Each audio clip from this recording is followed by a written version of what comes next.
Welcome to the Human Capital Innovations Podcast. We're your source for personal, professional, and organizational growth and development, where we share original research, explore industry trends, and interview executives and thought leaders from across the globe. We hope you join us often for practitioner-oriented content around all things related to leadership, HR, talent management, organizational development, and change management. Maximize your personal and organizational potential with Human Capital Innovations Podcast.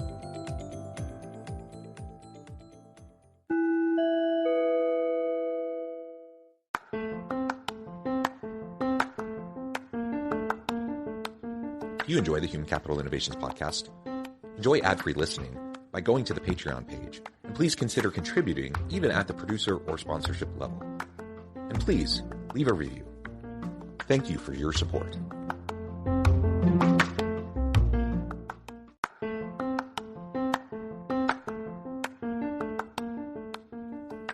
Welcome to the Human Capital Innovations Podcast. In this HCI podcast episode, I talk with Dr. Erin Eatough about the new BetterUp report, The Connection Crisis, Why Community Matters in the New World of Work.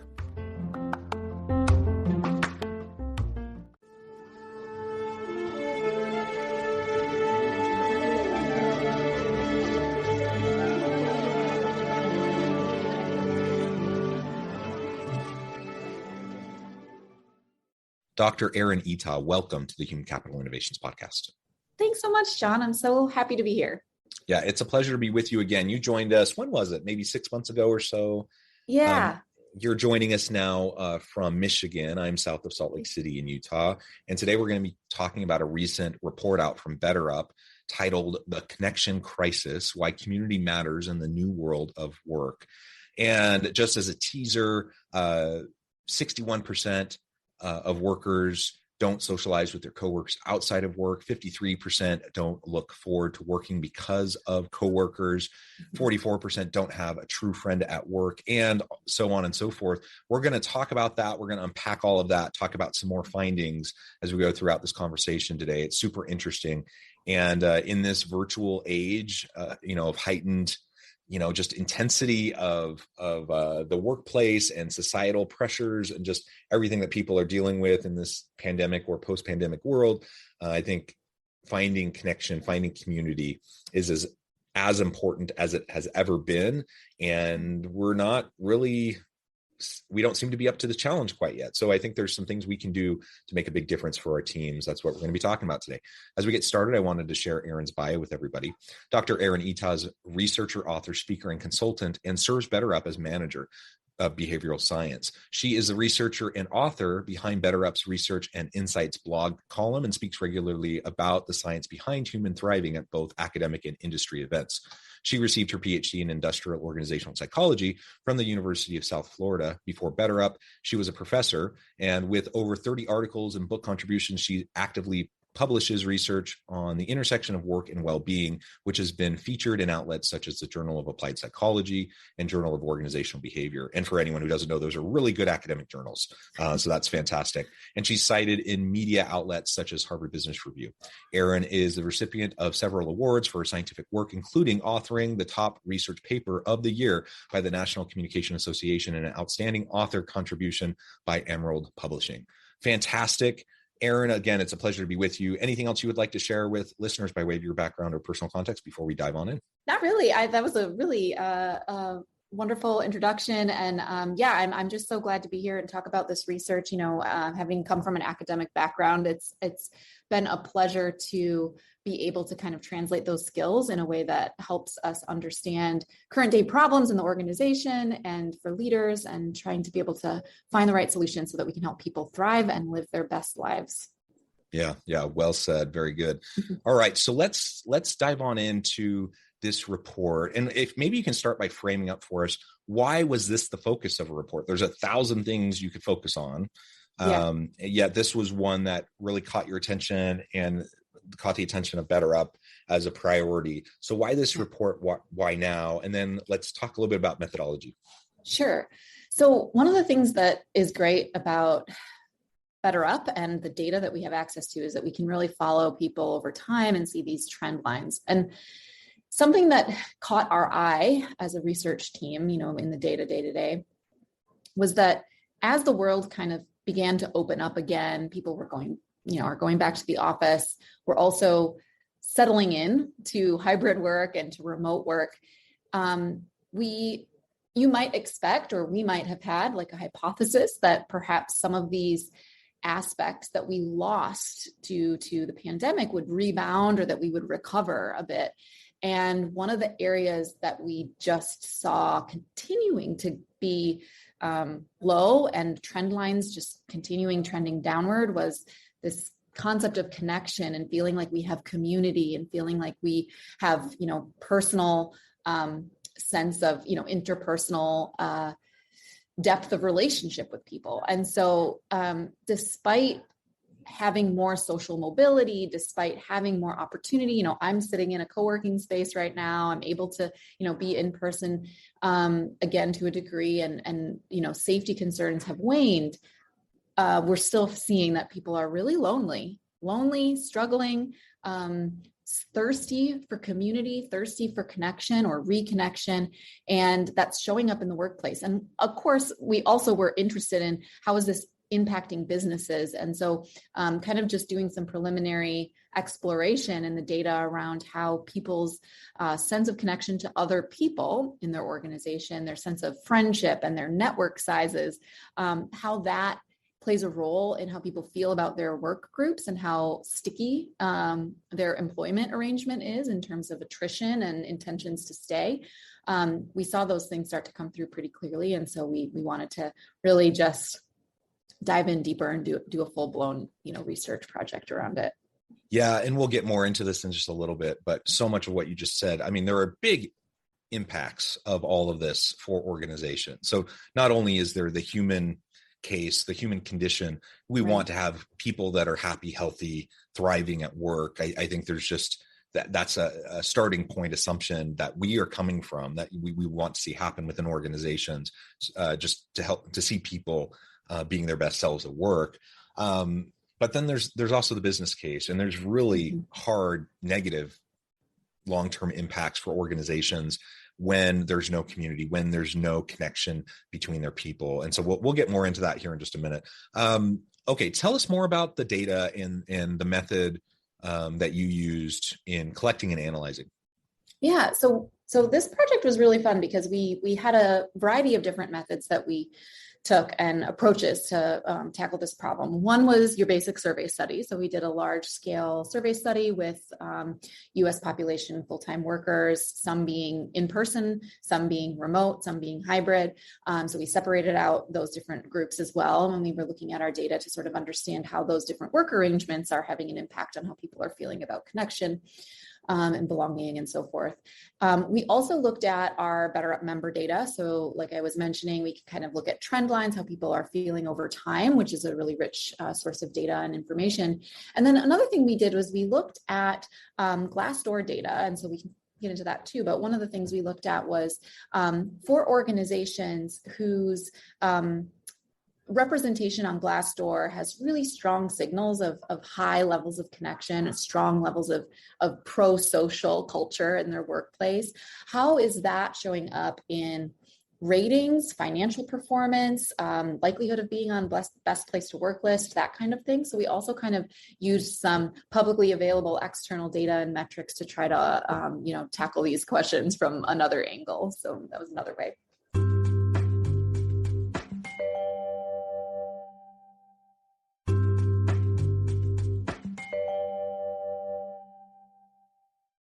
Yeah, wonderful. And so what does your sample look like? You're using different data sources, maybe multi-level analysis, it sounds like.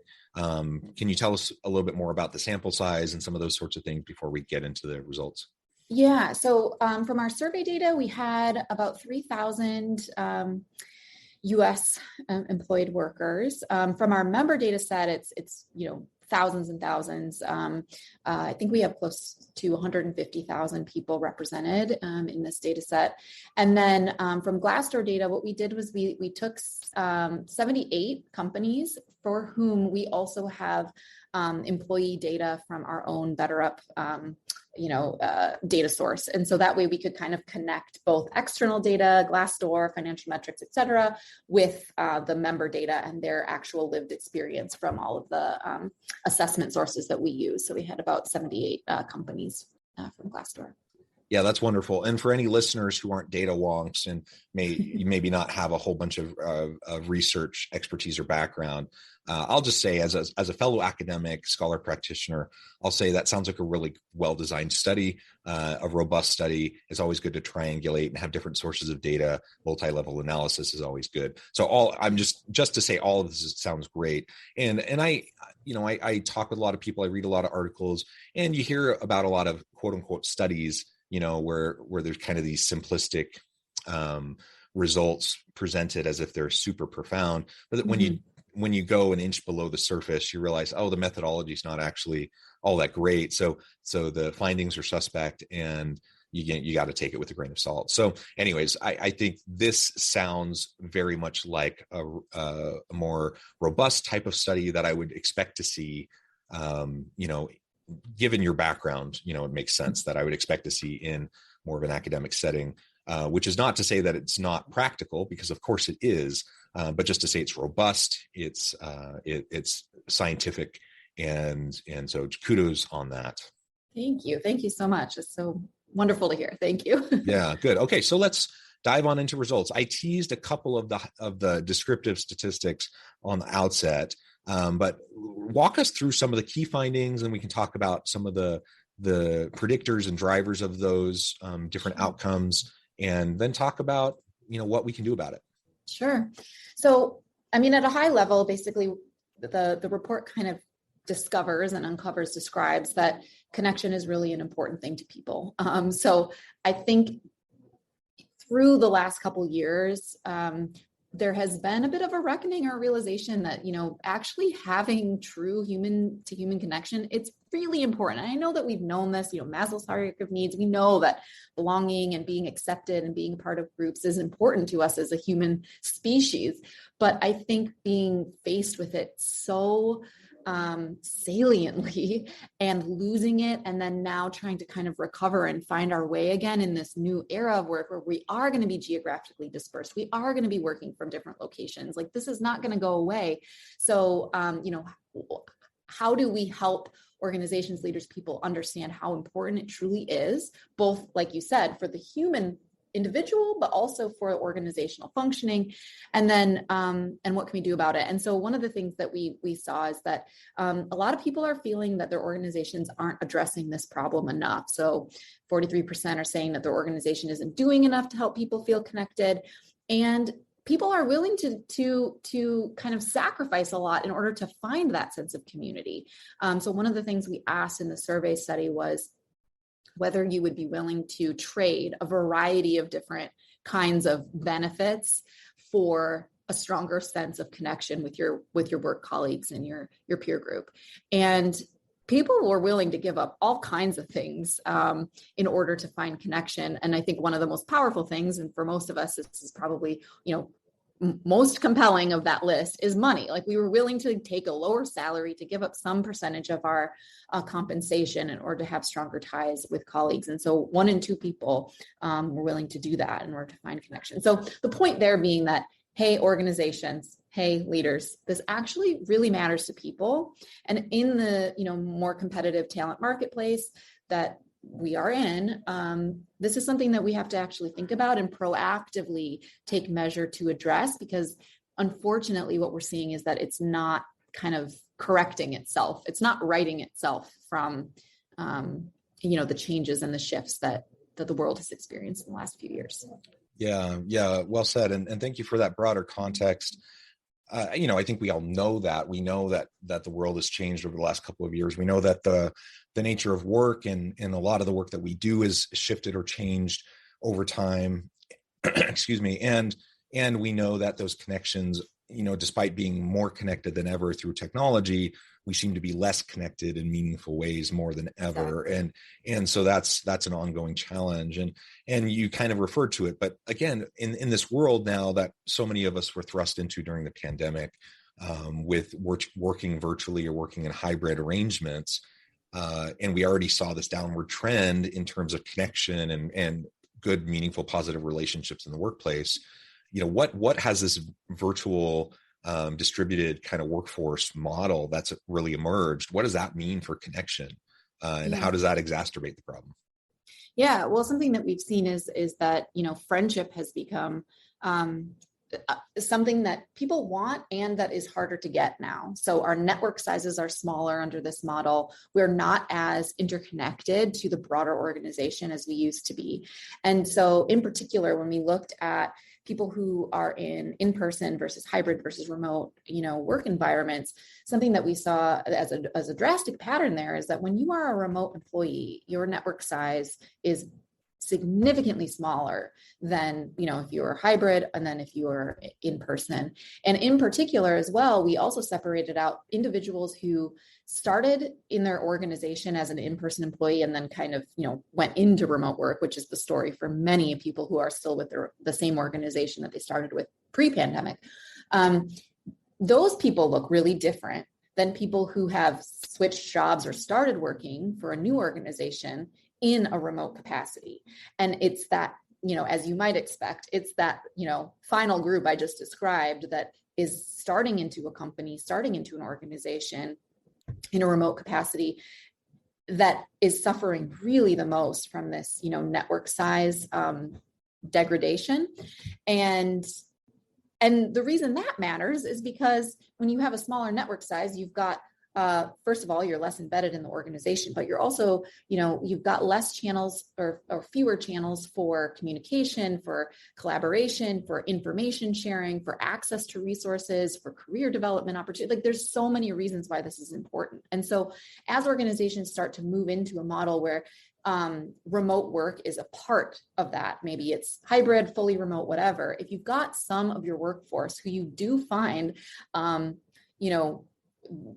important to you and important in terms of retention and attrition and talent retainment, then we have to think about how they're actually experiencing their network and their embeddedness across organizations, teams, and the organization as a whole.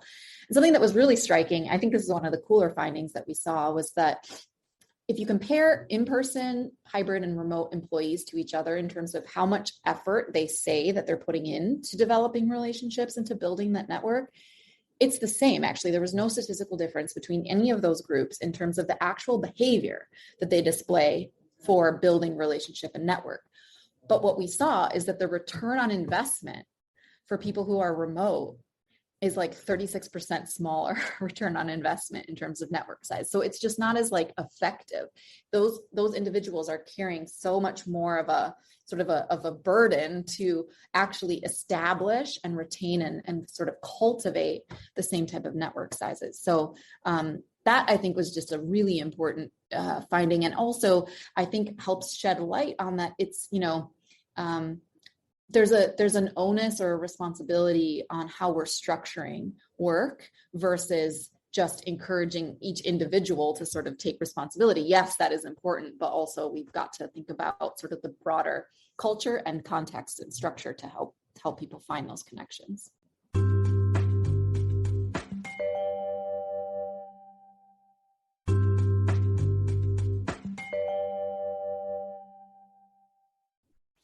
Yeah, we need to help facilitate that the best we can, because again, those outcomes for the organization also reflect on us as leaders. And so we want our people to thrive, but we also want our teams to be successful. We want to hit our metrics. We want, to reduce turnover. We want to have better, more higher levels of innovation and higher levels of peak performance, all that kind of stuff. And so ultimately all of that's going to be driven by, how we can help people connect. And if we fail to do so, that's also going to play out to our detriment. So I teased at the very beginning a couple statistics. 61% don't socialize with their coworkers outside of work. 53% don't look forward to working because of their coworkers. So there's a problem with their coworkers at work. 44% say they don't have a true friend at work. That's a really sad number. 43% feel a sense of connection to coworkers. That seems quite low, much lower than where we would hope it would be. 38% don't trust their coworkers. 22% don't have even one friend at work. Again, that's a super sad statistic. Tell us more about some of those and what we know behind the scenes behind those numbers. Yeah, well, I mean, I fully agree with you. I mean, these findings about not even developing like a friend or feeling trust with the people you work with, I mean, that is a sad story. And we want as organizations to foster that social aspect of work for several reasons. But one that we found that I think was really compelling is that we kind of looked at what friends at work means. Like, does it matter? Because honestly, John, like one of the questions we asked was like, well, maybe we just don't need friends at work. Like we have friends outside of work. So who cares if you have a friend at work or not? Work is work. Like maybe that's okay. Maybe that's a new way to think about work where we don't actually need to develop deep levels of friendship. So we did kind of want to, explore that as a possibility as well. But something that we found was that friends at work matter for the organization in particular, because it makes work a place that people want to be. They feel, more connected to their workplace and are more likely to stay at their organization. So if you believe that your, selection processes and your ability to find the right talent and develop the right talent are working and you want to keep those people there, then you do actually have to think about this like very what can feel a little bit squishy or fluffy of like, how do we make people socially happy and, find friendship? And why that matters is because for every single friend that an individual has, and in this particular analysis, what we actually did, and I don't think I described this in full at the beginning, but we looked at a survey that we had collected in 2020. And then we looked again at those same people in 2021. And in the 2021 survey, we asked about whether they had left their organization. So had they switched jobs? So we actually had true attrition data. Like, did those people leave the organization that we were at? So in a longitudinal manner, we were able to kind of address actual attrition rates. And for every friend that a person said they had at their organization in 2020, they were 5% less likely to have left their organization by 2021. And that 5% increment, that sort of trend line of for every friend you have, you become 5% less likely to leave, went up all the way to 7 friends. So once you get past 7 friends, I guess you just sort of like, you're really social. And I guess you've got enough. So there's kind of a threshold effect there, but I thought that was really interesting. And 5% at first glance may seem small, but if you think about for every friend that each individual makes, that another person at that same organization is making a friend, if you can help every person find a friend, 2 friends, you're bringing down the whole organization's sort of flight risk by a significant degree. So I thought that was really cool. Yeah, that's not a small thing at all. That's tremendous. And maybe you could define for us, what does it mean to say you have a friend at work? Yeah. Yeah, go ahead. Yeah, sure. Totally. So that was another question that we asked, which was really like down to the very foundation of like, what do people believe to be good social connection today? I mean, everything's changed. So what does it mean to find good social connection? And so one of the things we found was that there's basically kind of 3 categories of people. Some people want their organization to really be a source for friendship, right? And that friendship means I have people around me who I can share with about my family, about my personal life, about my hobbies, about my joys, my dreams.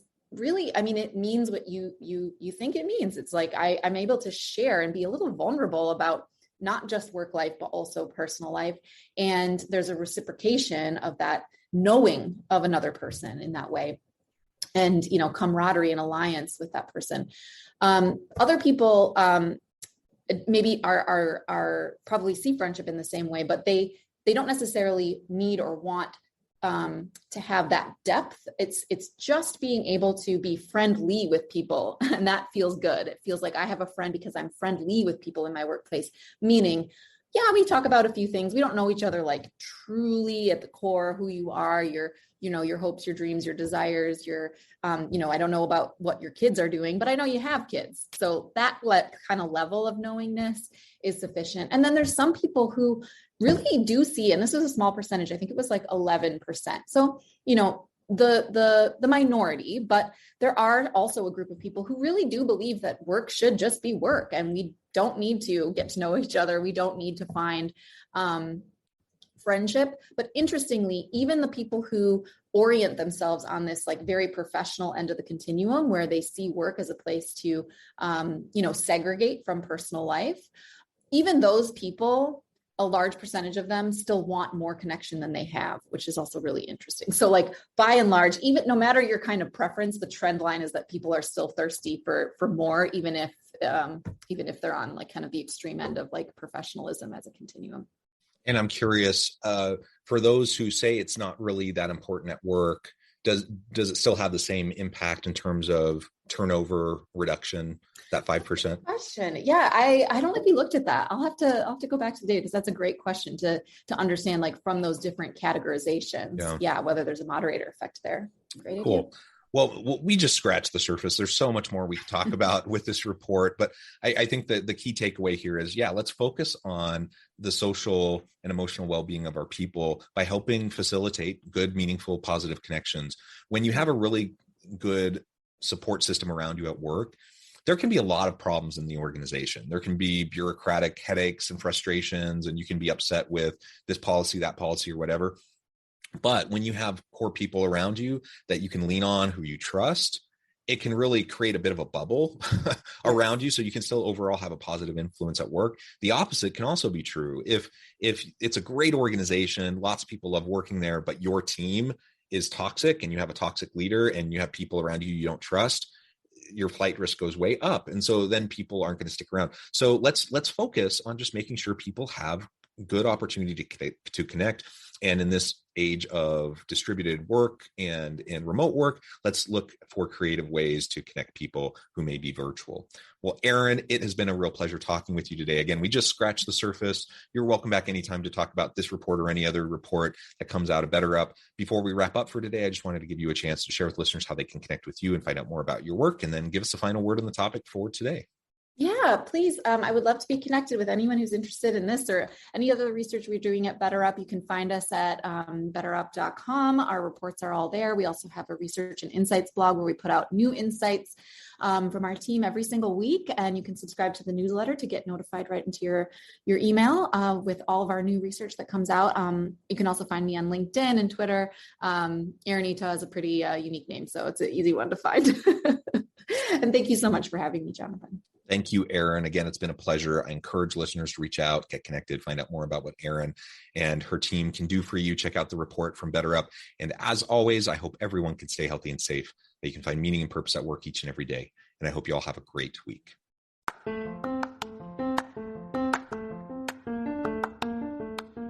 you enjoy the Human Capital Innovations podcast? Enjoy ad-free listening by going to the Patreon page. And please consider contributing even at the producer or sponsorship level. And please leave a review. Thank you for your support.